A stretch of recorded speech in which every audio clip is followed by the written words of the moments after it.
Hello again, everyone. Welcome back, and it's another day, another episode in our Southampton career mode, FIFA 15. Got 3 games for you today. We got some FA Cup action against Manchester City, followed by a match at or at home. Match against Newcastle, and we'll see the return match or return leg against Manchester United. So a pretty easy slate of matches today, and you can see we're rolling out with a different formation. By the way, I want to get if anybody has any tips on formations this year, I'd be happy to get them and try them out, because FIFA 14, I really loved using the 4-2-3-1, and it seemed to work pretty well, but I'm having a lot of difficulty finding a formation that works. Again, it may just be for Southampton. I haven't really played as any high level teams like a top 4 club or something like that, but terrible giveaway here, as we see.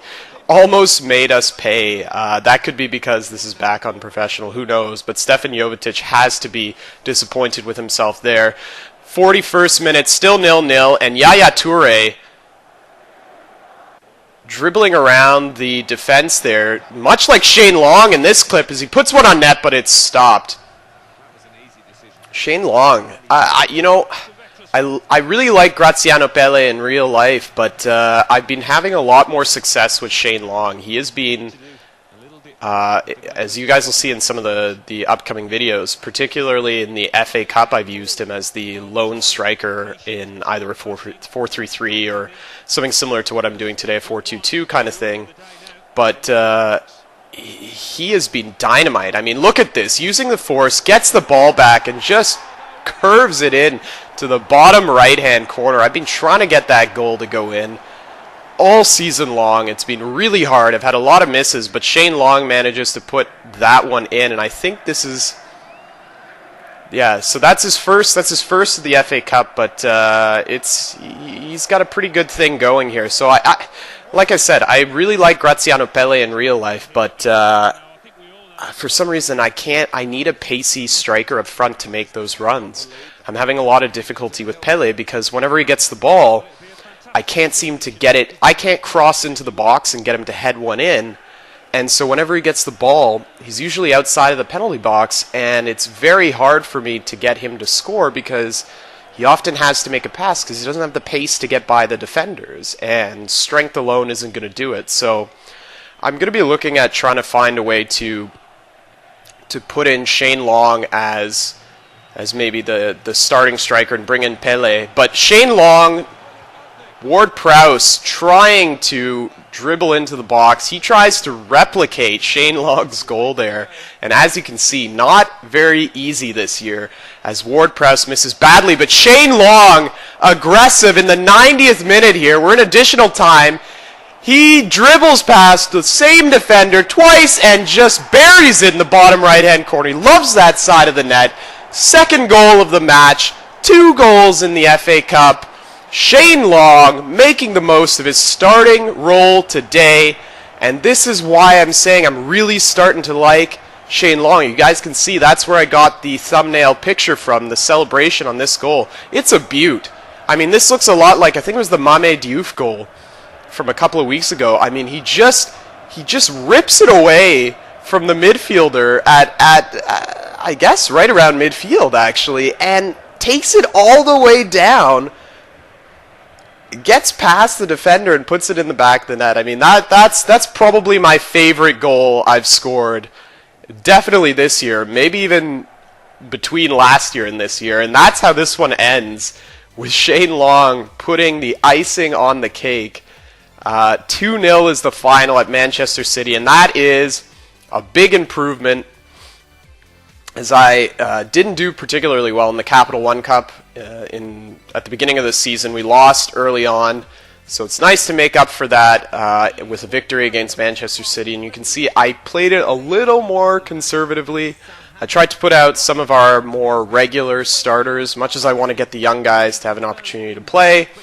I wanted to also ensure that we get a little bit of cash coming in from the FA Cup, because it is January. Transfer window's open. May want to bring in another pacey striker if we can get a guy on loan. I'm looking at Yaya Sanogo. I know he's kind of on the outs at Arsenal.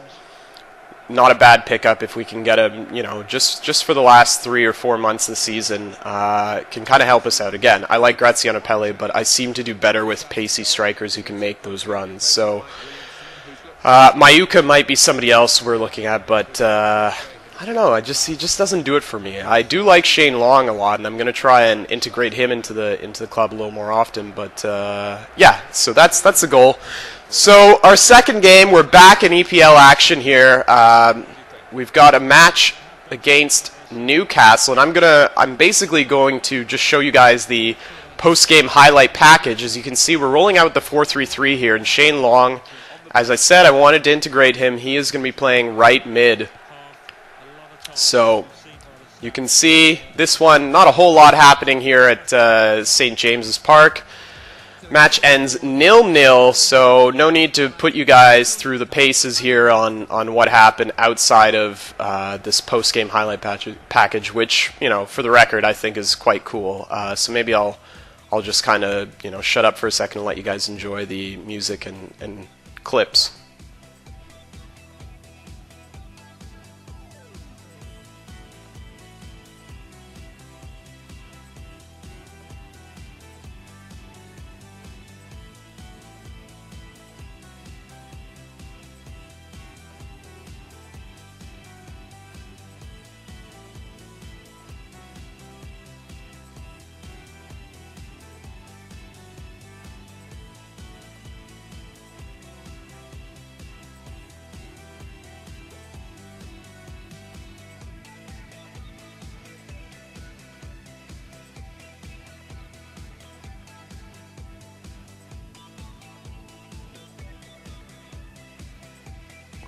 So as you guys can see, not a whole lot happening. You guys can see the Sports Direct advertising in the background. The ad boards this year seem to be more realistic. You get the VHO ads. I think I talked about this in an earlier video, but there's some very subtle improvements to the kind of realism and presentation of the game. But beyond that, a couple of things I wanted to mention. I think it looked like that happened in this video, but either way, a neat new thing here is some of the delayed calls for offside.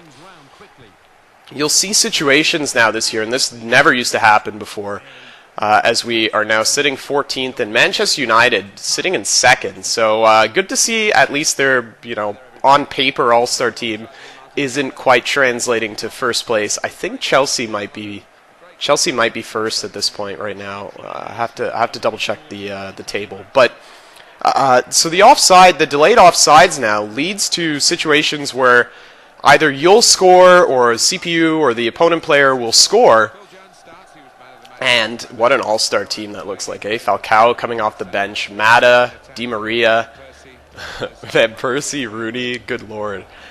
You'll see situations where you'll score or the other team will score, and they'll start celebrating only to have it called back for offside and no goal. And it's nice because it adds a little bit of drama, because there's that, you know, 3 or 4 seconds after you score on a close play where you're wondering, is this going to stay a goal, or are we going to get screwed here? So anyways, again, I'm gonna leave you guys with the highlight package here, because I actually don't remember the score for this game, but I think it ended up being 1-0 for us. So you see the ball going off Tadic's head there. A lot of new animations. I think that's cool. The defenders seem to sacrifice themselves in the box, leading to some kind of like deflections and that sort of thing. Yellow card there for Marcos Rojo.